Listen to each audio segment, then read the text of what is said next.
Halo Sobat Lamina, bertemu lagi dengan saya, Dr. Ati Kuspa, spesialis neurologi. Kali ini kita akan membahas tentang demensia untuk deteksi awal dan bagaimana cara pencegahannya.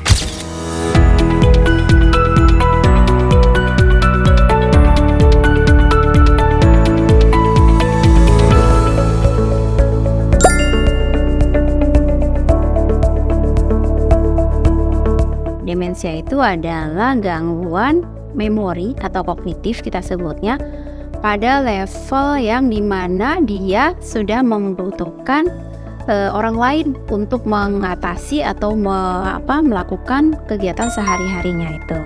Jadi pada saat orang itu sudah dikatakan demensia, pasti dia hidupnya sudah mulai bergantung pada orang lain yang tadinya dia bisa mandiri, seperti itu.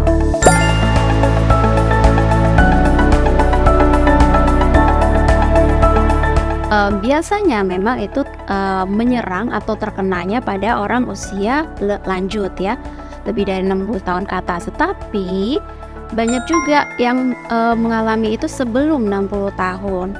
Bahkan pada orang muda pun juga banyak nih sahabat Lamina. Jadi harus hati-hati kita ya.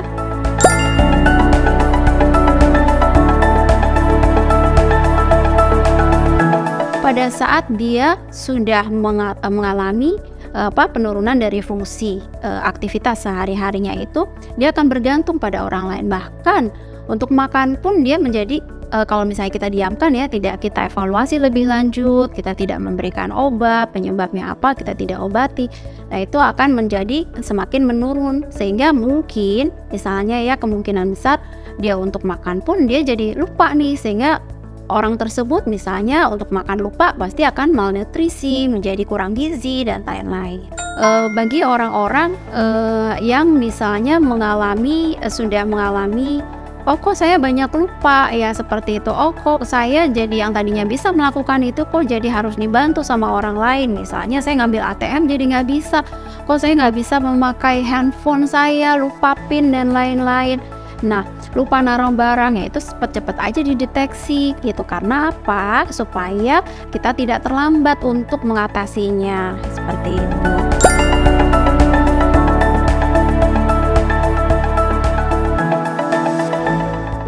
Berbicara dengan gangguan memori itu memang ada tahapannya. Jadi tahapan mulai ringan, sedang dengan berat. Untuk ringan ya pastinya bagaimana kita mendeteksi oh itu ringan, sedang, berat. Memang ada toolsnya atau ada pemeriksaan khusus yang memang dilakukan seperti itu. Nah kalau misalnya pemeriksaan tersebut hasilnya memang ada gangguan memori yang ringan, ya ringan itu dalam arti dengan pemeriksaan yang kami lakukan ternyata dia memang masih belum terlalu jelek untuk evaluasinya, dia masih bisa melakukan kegiatan sendiri sehari-hari. Nah itu kita termasuk ringan. Jadi ringan, sedang, berat itu memang berdasarkan dari hasil memori. Kita sebutnya tes memori, tes pemeriksaan memori, evaluasi memori yang kami lakukan. Dari yang tahap ringan, sedang, dengan berat. Nah kemudian tahap sedang dengan berat. Nah ini tahapan yang memang warning gitu, karena nanti yang menentukan dia demensia atau bukan itu dari kegiatan sehari-hari yang bisa dia lakukan sendiri atau tidak. Di kami kebetulan di klinik Lamina Spine and Center ini kan memang memiliki dokter spesialis saraf ya, memang saya salah satunya ya. Saya berpraktek di hari Selasa dan Kamis di jam 17 sampai dengan di jam 20. Itu nanti bisa kami evaluasi di situ, misalnya tadi yang saya sudah sebutkan, datang kemudian nanti kami evaluasi seperti itu, apakah dia sudah masuk kategori dalam tanda kutip demensia atau mungkin gangguan memori yang masih tahapnya awal.